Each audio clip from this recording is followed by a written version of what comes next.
The truth is out there. It is one of the world's greatest mysteries, Scotland's legendary Loch Ness Monster.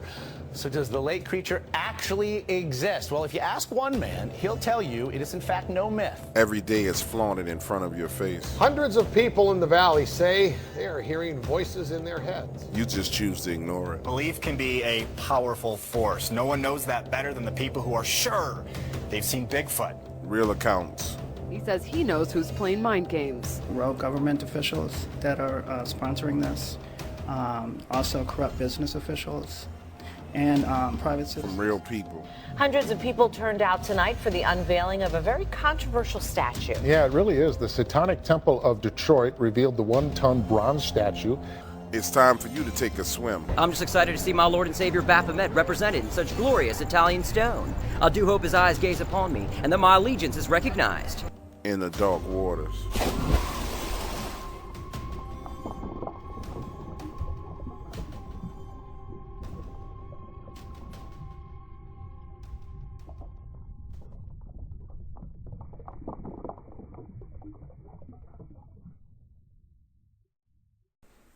Criminal court here in New Orleans can be a zoo at times.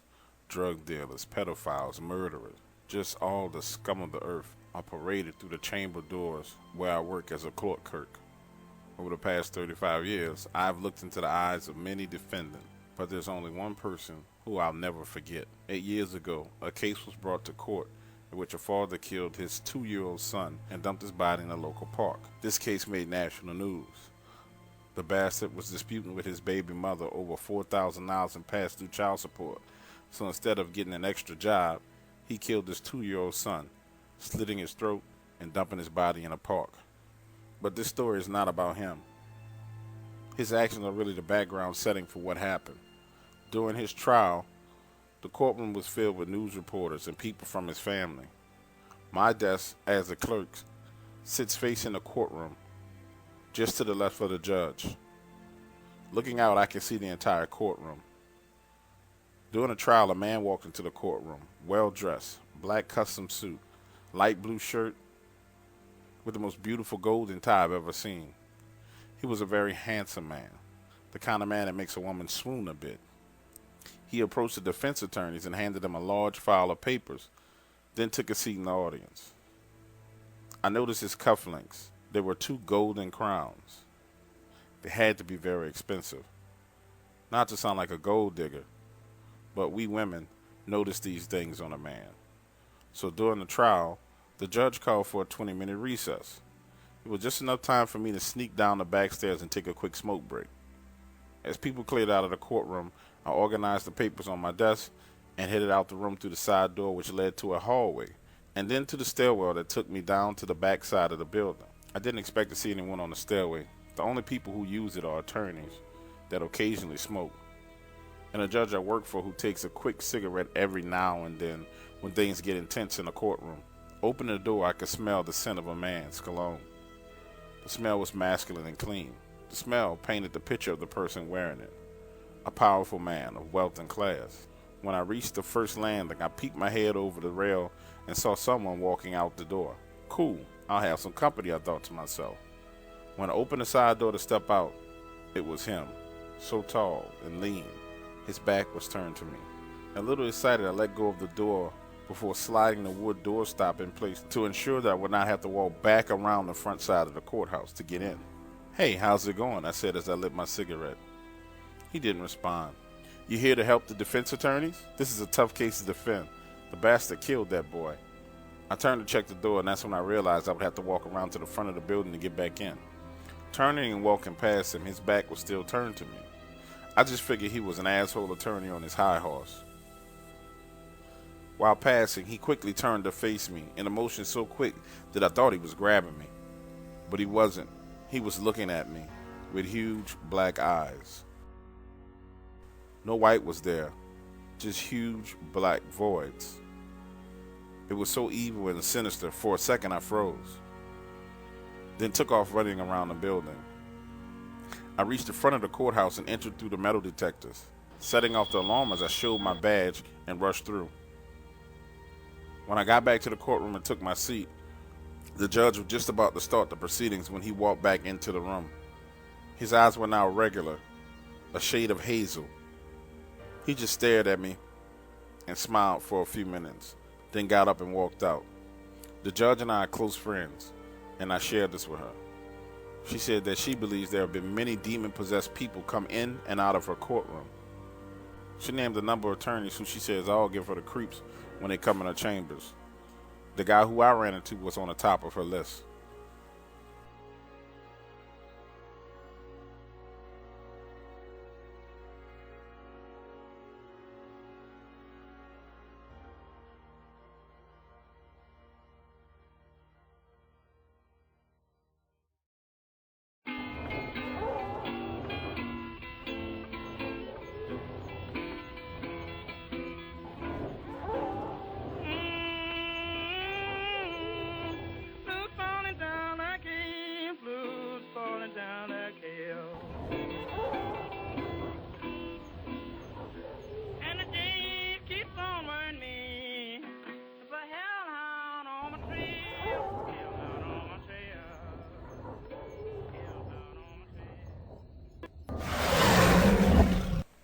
I'm a member of the New Orleans Police Department, and I've been on the force for 20 years. I've been assigned to a special unit that very few people know about.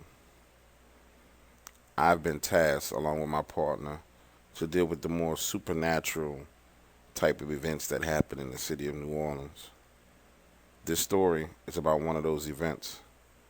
3 years ago, there were a number of complaints about a satanic coven operating in the city of New Orleans. They use local cemeteries to do rituals and seances. Along with that, there were complaints about hearing loud dog barks and howls coming out of the same cemeteries. One evening, a call came across my radio about such an event, and I headed over to the cemetery to check it out. This particular evening, I was alone. My partner had taken some vacation time, and I entered the cemetery not expecting to see much. In fact, I had busted the majority of these satanic cults in action, and I knew everyone by name. I didn't take it personally. I'm a Christian. They choose to worship Satan, that's their thing. They can go straight to hell. This particular night, I walked up on a seance, and everyone stopped. But they had this weird look in their eyes. They all looked spooked. Now, I figure if you're sitting there in the cemetery worshiping Satan, you should be spooked. So I think nothing of it. After all, we're in the cemetery at night. All right, guys, break it up. Break it up. It's time for you to get out of here. You know you're trespassing. Don't make me arrest you. The entire group just stood there, looking at me, but not looking at me. More so looking through me, or dare to say, looking past me. They stood there frozen with this terrified look on their faces. Guys, you heard me. Break it up. It's time to get out of here. Again, none of them moved. They just stood there, donned in their black robes and red rope belts. They all stood there frozen. For the first time, I began to feel a chill down my spine, and I had an urge to look behind me. Everything told me not to turn around, but I did. What I saw when I turned around could only be described as a hellhound. The hellhound had a face of an overgrown Doberman Pinscher. His head was huge. Its eyes were a deep glowing reddish color. And it was large, much larger than my 200-pound Rottweiler. What really disturbed me was that it appeared to be ghostly and solid at the same time, almost as if it existed in a realm between the living and the dead. It stood there ready to pounce as I maneuvered my way among the members of the group. Reaching for my weapon, the leader, a woman named Catherine, quietly said, "This is just a warning. Don't do anything and we'll be fine. But if you shoot, it will attack." At this point, I never had any experience with this type of entity, so I had no clue what to do, and I trusted her. For some reason, I did. She then threw what looked like a bag of powder in the direction of the hellhound. A barking sound began to emanate from all around us, but not from the hellhound itself. These sounds seemed as if they were coming from below us and above us. almost like from another dimension or another world. Then the hellhound let out a sound that was not a bark, but more of a demonic roar. The sound was otherworldly. Then it simply disappeared before our eyes. This was the first encounter I had with the hellhound, but wouldn't be the last. I walked the group out of the cemetery and questioned Catherine about the incident. She said that some of the ceremonies that they hold, hellhounds show up, expecting to collect the human soul. It was a sign that the ritual had worked. This job has led me down some dark paths and forced me to befriend some weird and strange people, but I take comfort in my Lord and Savior, Jesus Christ.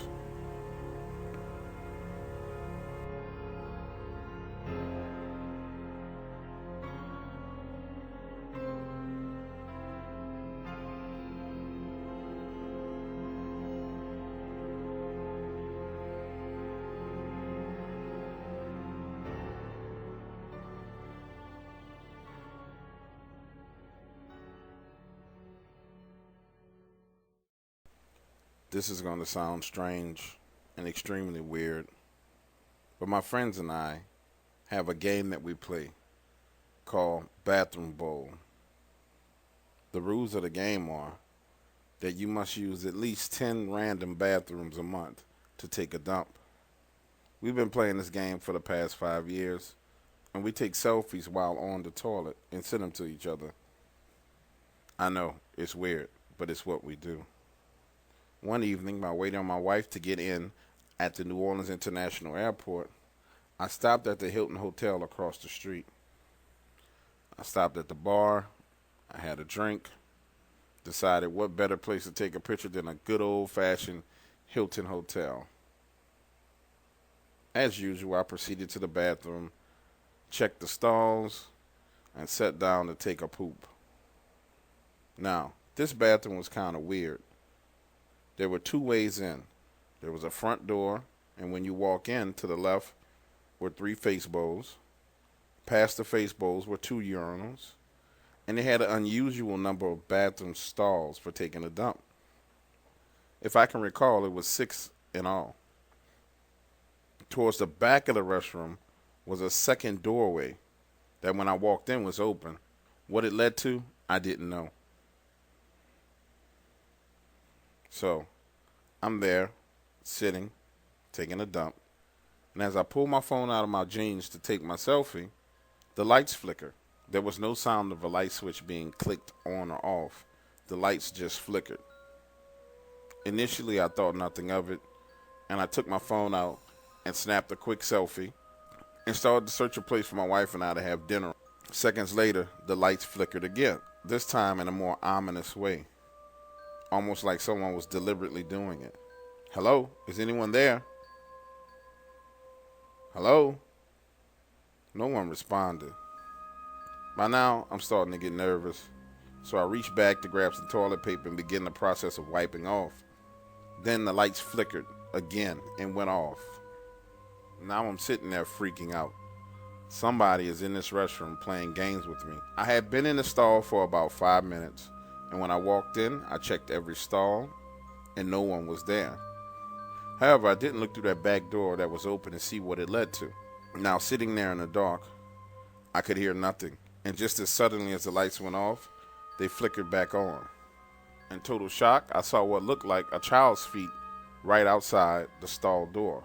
Both toes pointed towards me. I reached forward to unlock the latch and swung the door open. There, standing before me, was a little black boy with his head down. Kid, what are you doing in the bathroom? The lights flickered again, and this time he scared the shit out of me. He was looking directly at me, his eyes wide open, but not normal eyes. Eyes that were a gaping black void, almost as if someone had dug into his face and ripped his eyeballs out of the sockets. I slammed the door shut and locked it. The door handle began to shake violently, way too violently for some child to be pulling on the door. I hurried and tried to pull my pants up and stand up, and that's when the lights went out again, and then flicked back on. and all motion and sound had stopped. I stepped out of the stall door, pulling my pants up, and briskly walked out of the bathroom as I tried to zip my pants, not even wiping my ass. When I got back to the lobby, I told the young lady behind the counter, I said, "Hey, there was a kid in the restroom. You guys, have you seen a kid come out of the bathroom?" She said, "No, sir. No children have checked into our hotel all day long." That experience has traumatized me, and I'm no longer able to use public restrooms.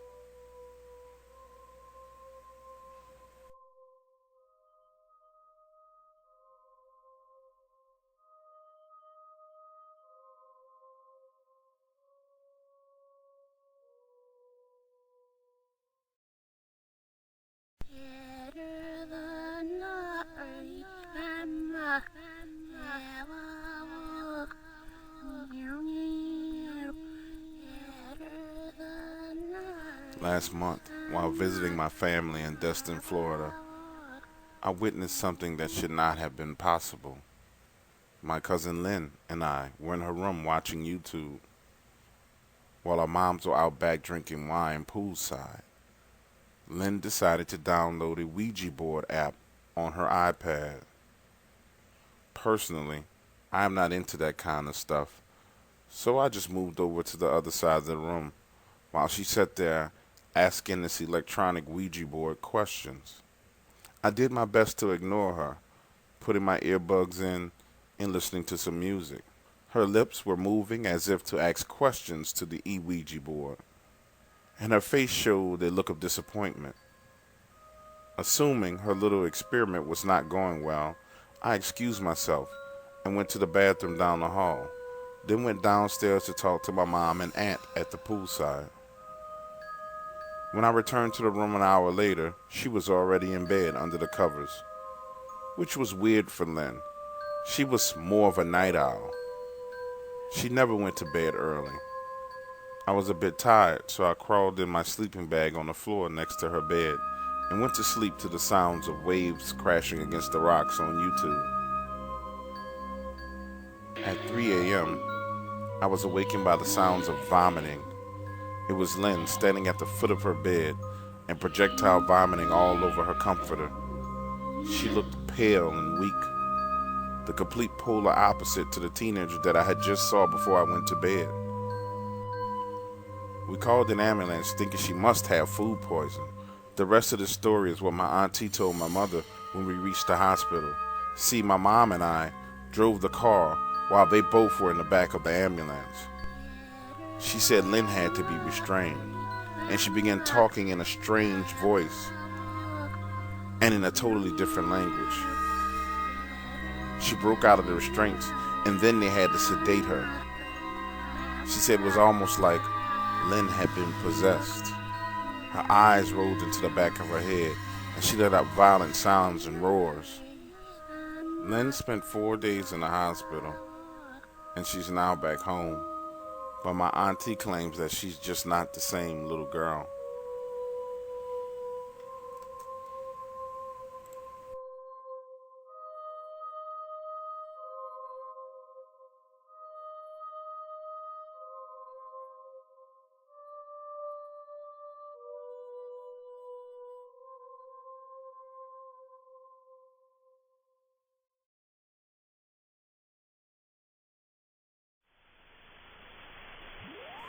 Let me in, let me in, let me in, don't be afraid of me.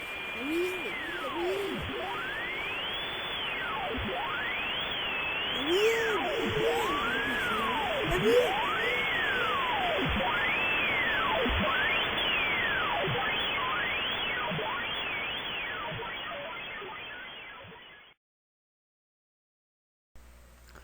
That sound brought me out of my kitchen, down the hallway, into the living room, where my wife was standing there, staring at the front door, looking like she'd seen a ghost.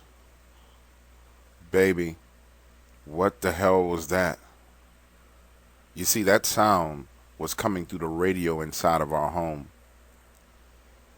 The sound of a little kid over static asking us to let him in. Prior to me going in the kitchen, my wife decided to go answer the front door. I thought nothing of it. It was just 6 p.m. It was light outside. There was nothing for us to be afraid of. But I was wrong. As I stood behind her, she was frozen, staring at the door handle. I said, "Babe, what's wrong? Who's outside? What is that noise? What's that sound?"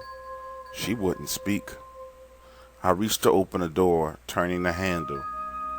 And as I opened the door, there standing before me were 2 little boys, no older than 12 years old, staring directly at me with eyes that were black voids. They seemed to have a mesmerizing effect on me. They said, "Let us in." I need to use the phone. Let me in. Let me in. Every part of my being wanted to resist them. Every ounce of my body told me not to let them in. But for some reason, I found my hand moving up to signal to let them into the house. My wife grabbed my hand and pulled it back to my side. "Let us in. Let us in now. We need to use your phone. Let us in now." My wife slammed the door shut and went and closed all the curtains and blinds. They were out there for a little while, saying, "Let us in. We need to use the phone. Let us in now. Please, let us in."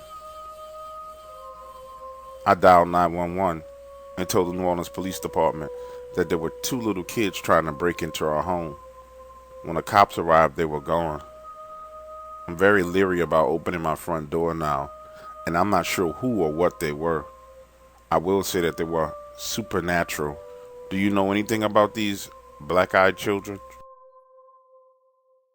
So I was upstairs. It may have been, I'm not sure of the time, but I had definitely been asleep for several hours. And I never slept much, so I probably went to bed. That was probably midnight, and historically I'd wake up by 6. But I was disturbed in the middle of my sleep by some voices that sounded like they were in the house. It was 2 female voices. The first part of me was a little nervous because I'm like, well, who in the hell is in my house? I know nobody's here, or supposed to be here for that matter. Secondly, I said I leave my doors unlocked. Oftentimes I would leave the downstairs. There were 2 French doors leading to the pool room, wide open.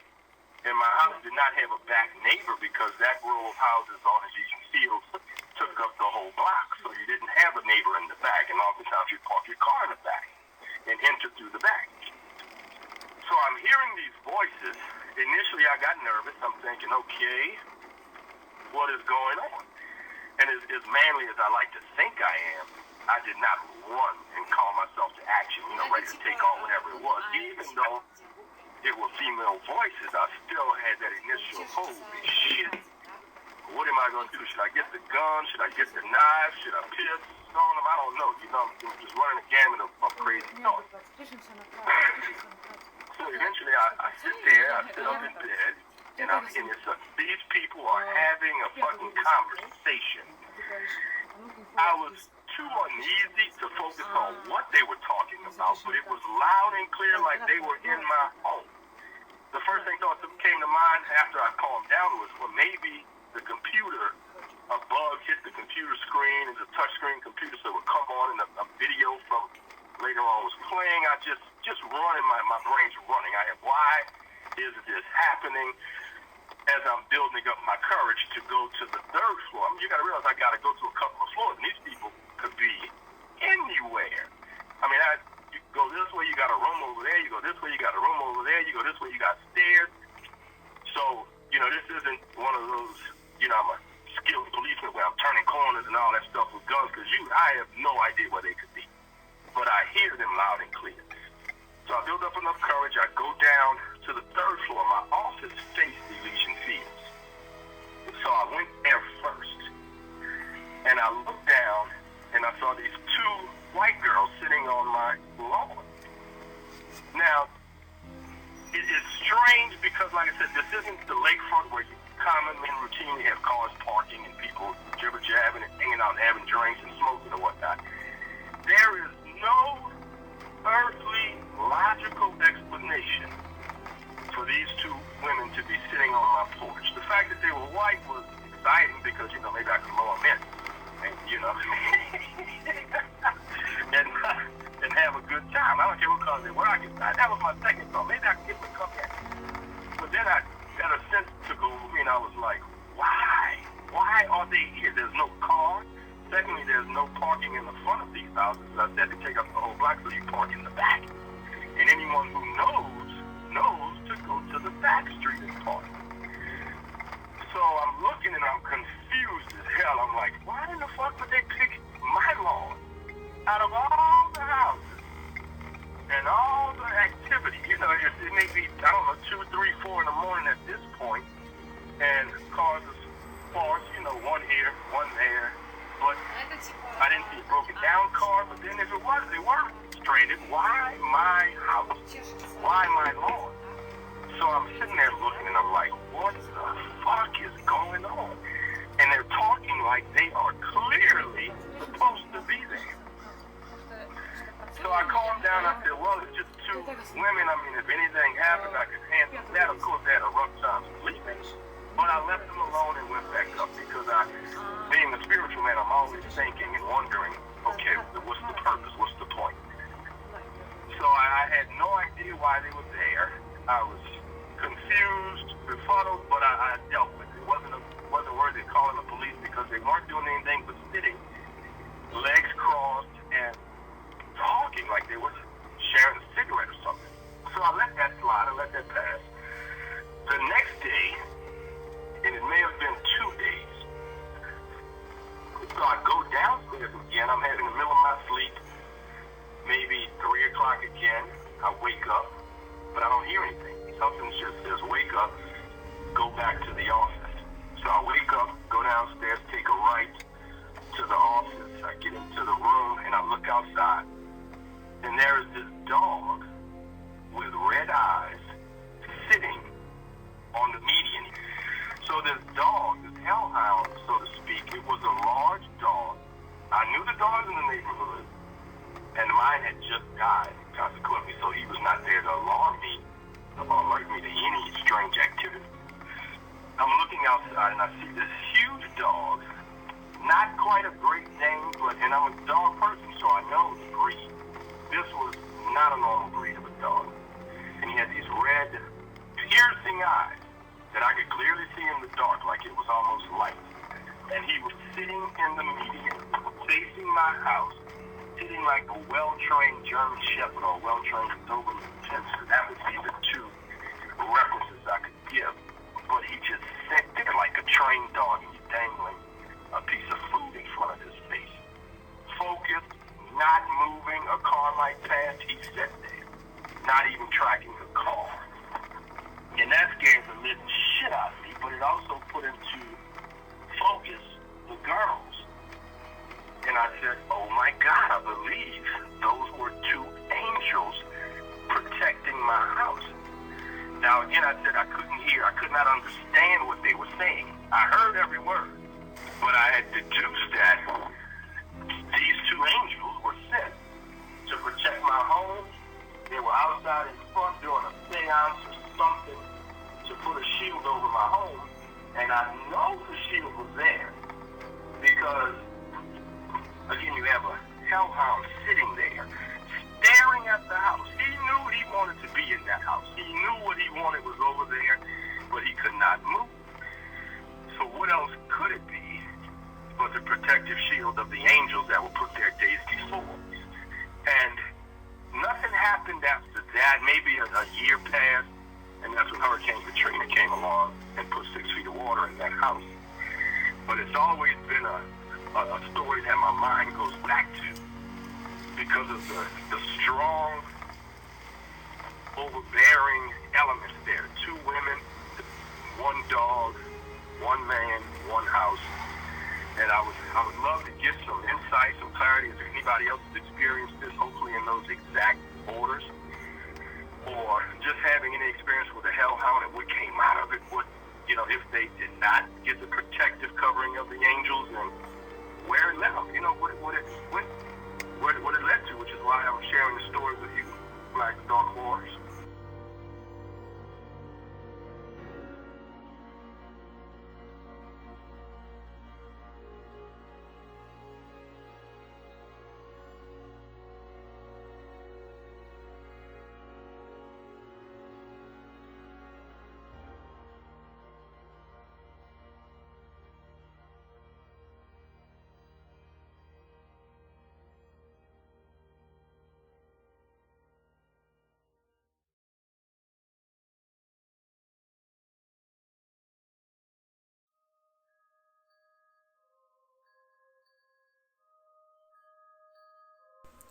After my divorce, I moved into an old 2-bedroom home in New Orleans. My sons would come over to visit me every 2 weeks, and they enjoyed their bunk beds. My oldest slept at the bottom, and the youngest slept in the top bunk. Daily, strange things would happen around the house. Keys would be missing, cabinet doors would be left open. My youngest son finally told me that he didn't feel comfortable in the house alone with his brother. He claimed that when I would leave them alone, his brother's attitude would change and become very aggressive and mean. I didn't believe this at all. His older brother had always been protective and been very loving towards him. That night, I tucked him in and told him good night.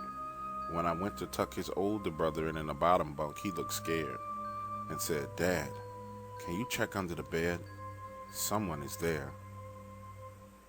"Son, no one is under your bed," I said. He insisted that I check under the bed. I slowly lifted the cover, looking under his bed, and there, under the bed, I saw another him with black eyes, his index finger over his lips, gesturing for me to be quiet. I didn't say anything. I simply kneeled next to the bed and said a prayer, then looked under again, and the figure was gone. I sent my sons back to stay with their mother for the next week while I moved out of that house and into a new apartment. We haven't had any such problems since then.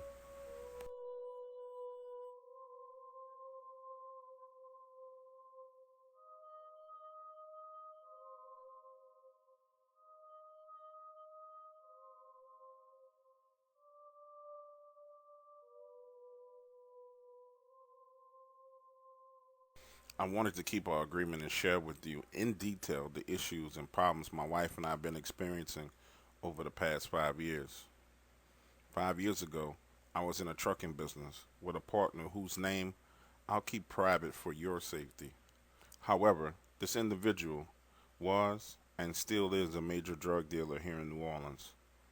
The picture that comes to mind when we talk about a drug dealer in New Orleans is a black man with his pants hanging down, looking crazy. This man is black, but he's nothing like what you expect. He attended one of the best universities in America, and also was in the U.S. military where he fought in Iraq and Afghanistan. He mingles with some of the most powerful people in the state of Louisiana, and this man can be found on the list of many political donation reports throughout the state. He and I met when I was looking for a partner to help me grow my business. Initially, I was not aware that he was a monster.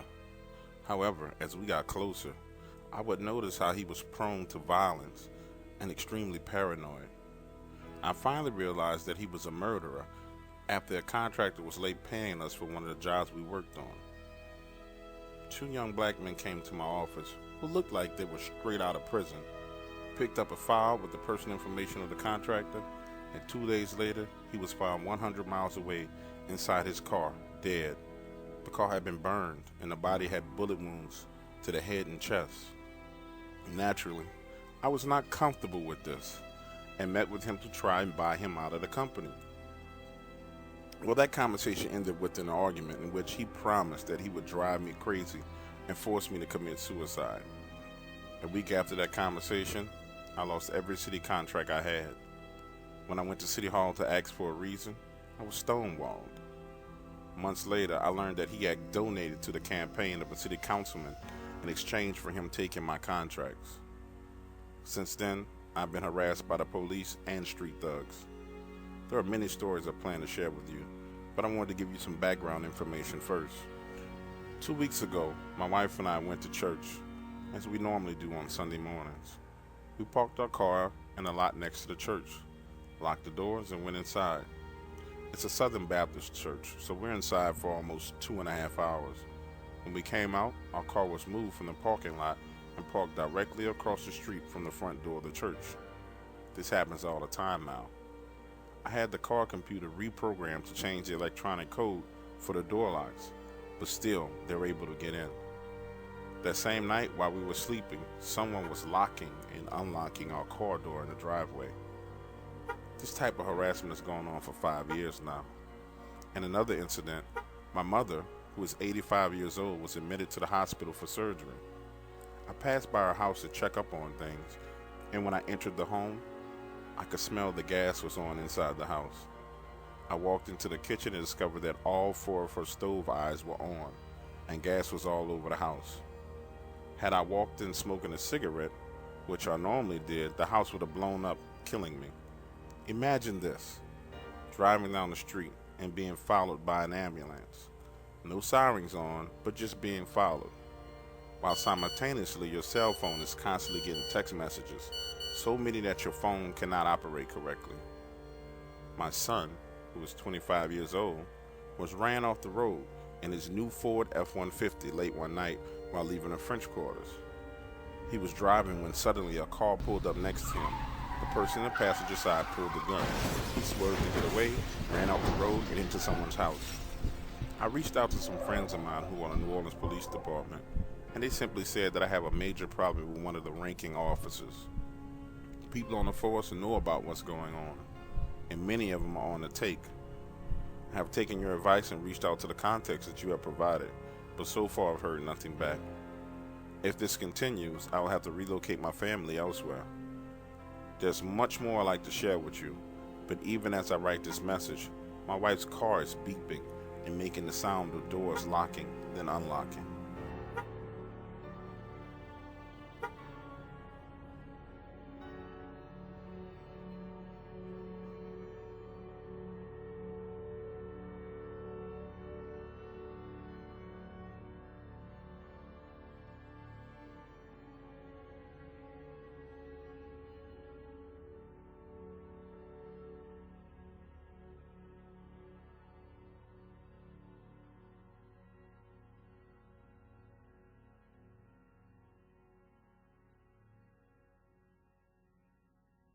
Before I share this story with you, I need to give you some background information.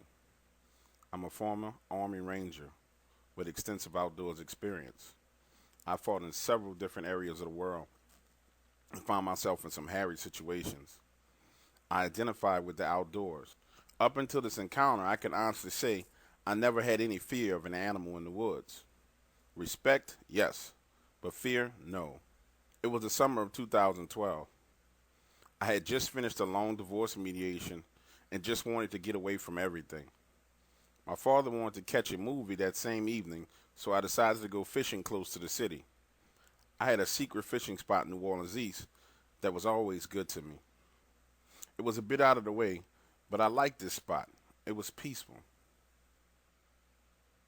I left my house at 5 a.m., headed across town, and arrived at the Little Woods exit about 30 minutes later. The area I was going to fish was on the outskirts of Bayou Sauvage Wildlife Refuge. It's an area of protected woodland and marsh that is on the outskirts of the city. To get to my fishing spot, I had to drive on top of the levee that protects the city from storm surge. After a 10-minute drive, I reached a barricade used to deter people from driving any further into the area. When I stepped out of my car, it was 5:45 a.m., and I grabbed my small cooler and placed my High-Point 45 handgun into my tackle box along with my car keys. It was a bit foggy as I walked along the levee, and it reminded me of something out of a horror movie, but I thought nothing of it. The sun would be over the horizon soon and would burn the fog away quickly. My fishing spot was a solid 2-mile walk from where I parked. As the sun came out, I got excited. The last visit to this place, I caught a cooler full of fish. Now, a description of this area is needed in order for my story to make sense. The levee is elevated almost 11 feet above the surrounding ground level. When standing on the levee, to the left, at the base of the levee is a train track. Beyond that track is Lake Pontchartrain. To the right of the levee is Bayou Sauvage, a lightly forested wetland area. I finally reached the spot and descended down the levee towards the lake. I sat on my cooler and started to get my line in the water. My fishing line was in the water for about 35 minutes when I got my first bite. As I stood on the rocks with my rod high in the air, I noticed the train was coming down the tracks. I hated being caught trapped between the water and the train, so I quickly reeled the fish in and got him in the cooler. The train was still a ways off when I decided to climb up the levee. As I walked up the levee, I lit my cigar and took a puff. When I reached the top of the levee, I instantly felt an eerie feeling. I scanned the area, but didn't see anything. As I turned to see how far away the train was, I noticed movement at my 2 o'clock. Something was in the water, the bayou. I looked closer, and it was a head sticking out of the water. My initial thought was, what is a black bear doing in the bayou? Then I started noticing things. The head was huge, pointed ears like 2 black triangles on his head, and the snout was long and wide. I watched, thinking, man, this is a big bear, until I saw a shoulder come out of the water, and then came a long arm with claws. I verbally said, holy shit. My body was frozen, and my mind was telling me, bear. It looked at me. Its eyes reflected a yellowish color from the shade of the trees. At that point, my mind and body agreed it was time to get the hell out of here. I watched as it changed directions coming towards me through the water. Its head and shoulders began to elevate out of the water, and I heard a growl. This growl was nothing like I ever heard or felt before. I felt the vibration in my bones. As a ranger, I know what fear is, and this was not regular fear. This was primal fear. I turned and ran down the levee towards the train tracks, jumping across the train tracks, totally unconcerned about the fact that the train was bearing down on me. I needed to put something between me and this thing. I went straight to my tackle box and grabbed my weapon, put my back to the lake, and looked up the levee. As I chambered around, the train horn began to blare loudly. The conductor was looking in my direction, his eyes as big as his head. As he passed me, he pointed to the left, which was the other side of the levee. Instinctively, I began to run alongside the train. I felt my adrenaline kick in as I ran at a steady pace along the side of the train. The horn blew again, this time for 10 to 15 seconds. What was he telling me? I decided that trying to jump this cargo train was too dangerous in this situation. If I fell, I would be injured with this thing on my ass. I ran for what seemed like 12 to 15 minutes, full speed, and I felt as if I would make it out of this situation. Then I patted my pants leg looking for my keys. Fuck! I left the keys in the tackle box. I truly had no way of knowing how far I had ran, as the train obscured my view of the top of the levee. I could not see my car, nor could I see anything else. I looked back, and there were only 30 cars left before the train passed me, and I was alone. Although there was no other person there, the train made me feel safe. Only 20 cars left. I need to stop and catch my breath. 10 cars. I'm thinking about my dad and how we were supposed to go to the movies. I should have been nicer to him yesterday. 1 car left. I leveled my weapon and started up the levee. As I got to the top, nothing. But I still had that eerie feeling. I glanced to my right, and my car was about 50 yards away. So I ran full speed to my car. As I approached the side of my car, I slid to the ground trying to stop. I can't explain the feeling, but my body knew I was in danger.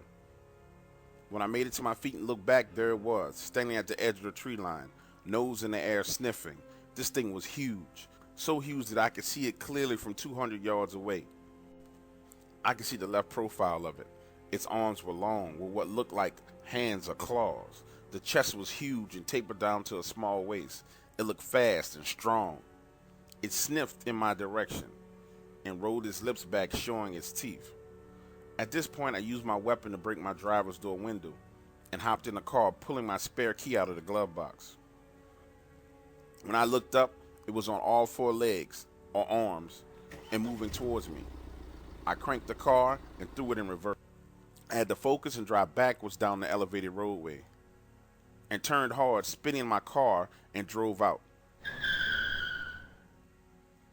As I drove out, I could see it standing there at the base of the levee watching me. I then drove to the nearest gas station and had a meltdown. I was so full of emotion that I cried and laughed at the same time. I realized I just saw a monster. Until this day, I have never shared this with anyone. There are houses within 5 miles of that location. I wonder if the people know what lives in their backyards.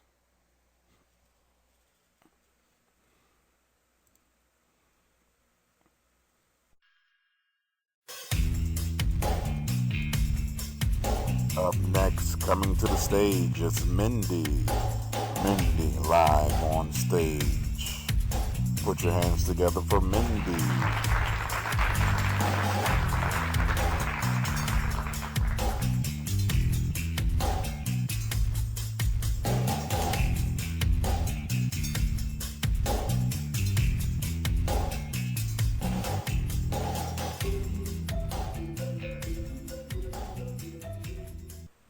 This story is how I was stalked and almost killed when I was 19 years old, working at a high-end strip club in West Virginia. Yes, there are high-end strip clubs in West Virginia. Anyway, I was extremely wild back in those days and partied a lot. I had a pretty bad drug problem, mostly opiates, but I'd take pretty much anything. My work schedule was normally Wednesday through Saturday nights. Sometimes if I needed some extra cash, I'd pick up a day shift, but that wasn't often because men that came during the day were just flat out broke. I had a ton of regulars and a pretty popular name at this point, so my club started to have me do private parties outside of the club where I'd choose a bouncer to go with me, and I danced for whoever paid the most. I loved this because it was triple the money for half of the work. Like I said before, I had a lot of regulars who came in on certain days, tipped me very well, and brought me a lot of gifts. No big deal. There were actually a few I liked a lot, but some of them were a little creepy and would try to take things too far. I was a dancer and not a hooker, and I sure as hell wasn't looking for a husband in there. Anyway, as creepy as some of these guys were, none of them came close to a man I'm about to tell you about. He was an absolute psycho. We're going to call him Steve. Steve was a middle-aged married man who was very handsome. He owned a few coal mines in the area, which is a huge deal for here. He had sold them before the coal business fell off and made a lot of money, enough to live a few lifetimes on. Steve started out by coming in on weekends to see me. He would pay for a few private dances, hand me an extra $100, and then leave. He never talked to other girls, never drank, or visited the drug dealers in the back of the club. He would just get his dances and leave. He eventually started coming in more often, sitting in the back and just watching me the entire time. He started wanting to talk during his dances and would pay me very well just to tell him about myself and listen to him. So I did it. It was easy money. Nice to get off my feet for a little while. After a few weeks of this, he was coming in every night and stayed from the moment I got there till I was done for the night. He also started to bring me a lot of gifts, sexy outfits which he wanted me to wear on stage, flowers, teddy bears, drugs, money, and tons of cards. The cards started off really sweet, telling me I was beautiful and all the BS men want to say when they want to get in your pants. Then it started getting weird. He started telling me how he thought about me 24 hours a day and how I was the only one who understood him. He actually said if I would marry him that he would cut his kids out of his will and leave his entire estate to me. Yeah, I know, creepy as fuck. One day I got a call from my boss. A guy called and requested me for a private party, and that I needed to wear a white evening gown and my hair down and curled with black lace panties with a matching bra. I laughed and said, damn, this guy's real specific, ain't he? He said, yeah, but they're paying a lot of money, so please do it. I didn't think much of it. Guys would request schoolgirl outfits, leather stuff like that. Maybe this guy just had a little more class than the others. I called the bouncer that I always take with me and let him know what time I will be ready for him to pick me up. We always went to these parties together, so that he knew I was safe the entire time I was there. I put on the outfit the guy requested and we showed up right on time. It was a huge house in the middle of nowhere, but there were only 2 cars in the driveway, which wasn't what I expected to see at a private party. I got out with my bouncer behind me and rang the doorbell. Steve answers the door with a huge smile on his face until he saw the man standing right behind me. He gave the bouncer that "I hate you" kind of look, but then smiled again at me and asked me to come in. I asked him if he was throwing a party, and he said no, it's just us. I figured you could use a relaxing night off stage. I said, oh yeah, okay, that's nice. Well, thank you. Trying not to sound weirded out, even though I was. We went into his living room where he had candles, rose petals, champagne, and even dinner waiting. I told him he didn't have to do this. That isn't really what the private parties were. He said, well, your boss seemed to be really happy with the amount I paid to spend the evening with you. I didn't say anything else after this because I really didn't want him to call my club and ask my boss for the money back. I knew he'd end up sticking me on a day shift for a few weeks, which meant no money, which ultimately meant no drugs. I sat down with him and ate as quickly as I could, as he kept trying to get my bouncer to drink. Thank God he was on guard as I was and wouldn't drink anything. The night went really smoothly with no issues at all, till the very end when he gave me a little jewelry box. I opened it, and inside there was the biggest diamond I had ever seen. It was absolutely huge. I looked up at him, and he was down on one knee. He was asking me to marry him. And a man walked out of another room. Steve looked up at me and said, it's why I wanted you to wear a white dress here so I could marry you tonight. This guy here is a priest, and he could marry us right now. I must have looked horrified because he just started crying and saying, I can take care of you. I would never try to change you. I got up from the table and told him, Steve, this is so sweet, but I can't get married right now. I'm way too young for that. And every other excuse that I could think of to get the hell out of there. I then gave him his ring back, got my money, and got the hell out of there. Now, a normal person would have put him on the list to not come back into the club at this point.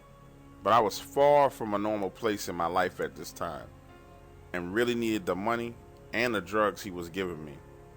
I think when you have a problem as bad as mine, you don't have a normal fear response anymore. He didn't come back in the strip club for almost a week, and I had pretty much forgotten about that night when he finally came in again on a Saturday night with the huge bouquet of purple roses and a card. He left the stuff at the bar for me and then left. The bartender brought it over to me and I opened the card. And it was one of those cards for your wife saying that you're sorry, which was weird as fuck. But on the inside was a picture of his family with a picture of me where his wife was. The strange thing is that it wasn't a picture of me with all my makeup on and extensions in. It was a normal picture of me in my town, about 2 hours away from the club, in my everyday attire, sweatpants, tennis shoes, and no makeup. I had no idea how he could have gotten this picture. I also noticed he used my real name on a card, not my stage name. No one in the entire club knew my real name. Most of them thought my stage name was my real name. At this point, I'm freaked out. I actually left work early that night, went home, did a lot of dope, and then went to bed. I woke up about 2 a.m. to a knock on my window. I would guess as much dope as I had done earlier, it had taken a very loud noise to bring my ass back to reality. But hearing that made me sober up real fast. I knew automatically that this was Steve. I grabbed my cell phone and called the bouncer from the club that I always had with me.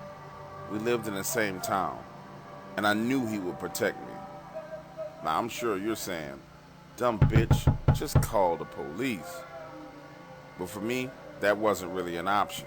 My house was full of drug paraphernalia, quite a bit of drugs. And when you're a drug addict, the cops are who you run from, not who you call. Anyway, I called the bouncer. He said him and his brother would be right there. I took my phone and got into the coat closet beside the front door and curled up into a tiny ball in the very back among the shit that I had thrown on the floor. I could still hear Steve banging on the window, yelling for me by my real name, saying he needed me and all kinds of creepy shit. Then I heard 2 car doors slam and a man yelling something very aggressively. I didn't move out of the closet. About 5 minutes later, I heard the bouncer banging on my door, yelling my name and telling me it was okay. I opened the closet and then opened the front door and collapsed in his arms, crying hysterically. He picked me up and carried me to the sofa. His brother followed him with a gun and a knife. When I finally calmed down, I asked if y'all had a gun, why did you bring a knife? They looked at each other and said, we didn't. The knife was what we took from him after we beat the fuck out of him. They never told me anything else about it, and I really didn't ask anything more after I found out he had a knife. I never saw him again, and after that, I was scared of men for a long time. I guess I still am. I'm 30 years old now, married and drug-free. I'm no longer a dancer, and I have a baby boy that is my whole world. I still have nightmares about Steve, that he's trying to get to me. I don't know what happened to him, but I hope he learned his lesson. It will never mess with another girl again.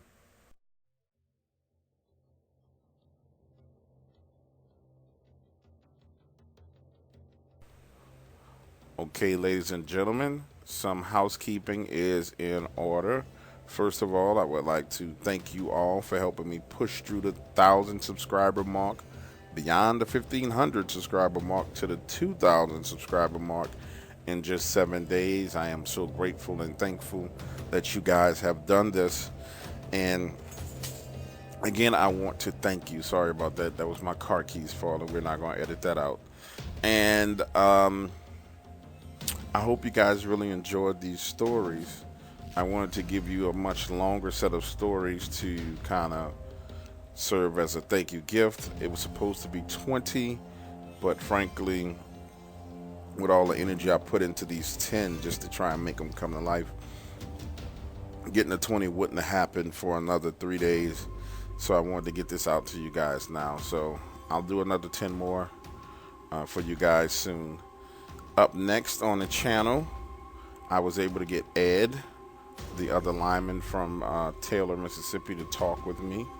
And Ed shared something with me that was just absolutely amazing about his family's battle with these actual dogmen from the time he was 12 years old to the time he was 14 years old. Now, I'm going to tell you ahead of time, guys, the agreement with Ed, I had to put it in writing. The name is not going to be the correct it's not going to be the correct last name. The location I cannot disclose. I actually had to sign an agreement with him in order to get this information, because he does not want anybody going to his old family property. He is deadly serious about these creatures. And when you hear the upcoming story, it will be called Siege on Lockett Ranch. Dogman Siege on Lockett Ranch, 1948. You will understand why he is so cautious about this, because this blew my freaking mind. That's coming up down the pipeline. Also, guys, I'm opening the doors. So if you notice, I get a variety of stories that come in, some from a male's perspective, some from a female's perspective. Some people's voices and accents need to be different to bring things to life. So I'm looking for some people to help me read some stories. I already had one person that volunteered, and she will be taking up on her offer starting next week. So I consider Dark Waters to be a family where we entertain each other. And I'm going to open the doors up for some people to do some reading. Maybe some small things at first, just to try some guys out, see what your voice sounds like. Can't sound like Donald Duck, because then everybody's going to talk trash, but you know, just something to get you guys more involved. the next Inside Baseball or Inside the Dark Waters is coming out soon. So make sure you put your questions out that you want to know. Anything about these stories that came up that you want to know, go ahead and post your questions. And anything about any previous story that you want to know, go ahead and post your question. In this next Inside Dark Waters or Inside Baseball, whichever one you want to call it, that we touch on, I'm going to give you guys, I answer some questions from the last one that came out. And then also I'm going to give you guys an update on something that's going on that's very troubling. And we'll just dive into a lot of the stuff that's going on with this channel and some of the things that I'm experiencing for taking some of these stories on this channel. So I just want to again tell you guys thank you. Remember to like, share, and subscribe. If you haven't subscribed, please do. This is only going to get better and better and better. Thank you guys.